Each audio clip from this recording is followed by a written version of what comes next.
जब गर्मी से मानव और धरती सुलझ रही होती है, तब धरती की तपन बुझाने और जन मन को शीतल करने के लिए वर्षा ऋतु आती है।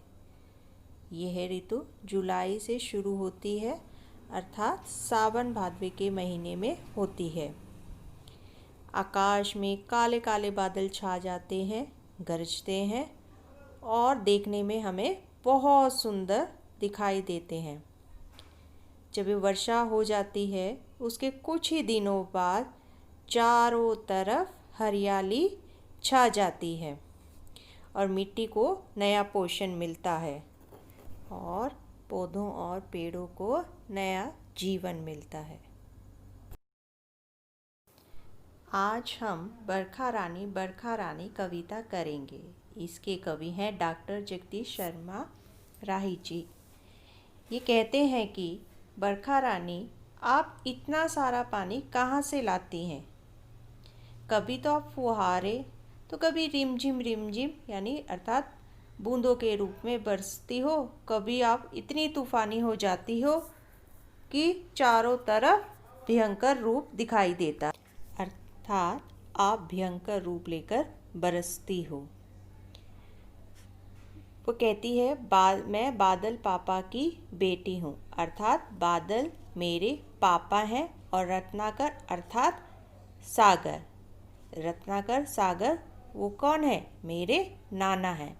और मैं जल का खजाना लेकर आती हूँ और सारी दुनिया में पानी बरसाती हूँ, अर्थात बरसात करती हूँ।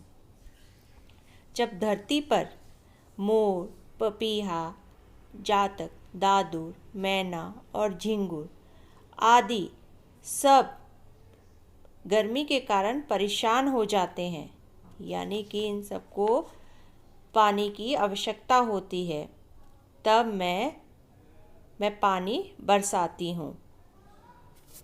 जब सूरज भी क्रोधित होकर तपता है और हर मनुष्य मेरे आने का इंतज़ार करता है, अर्थात सबको मेरे आने का इंतज़ार रहता है। क्यों रहता है? क्योंकि गर्मी के कारण सब परेशान हो जाते हैं। चारों तरफ क्या हो जाता है? सूखा पड़ जाता है, यानी गर्मी बढ़ जाती है, यानी सभी को मेरा इंतज़ार रहता है। उस समय इस प्यासी धरती को भी मेरा इंतज़ार रहता है, वो भी क्या करती है? मेरा इंतज़ार करती है।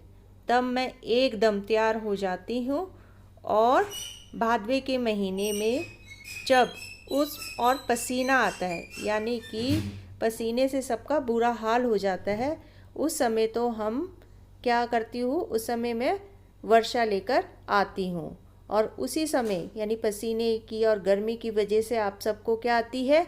मेरी याद आती और मैं बरखा के रूप में चारों तरफ बरसती हूँ, अर्थात चारों तरफ बारिश करती हूँ।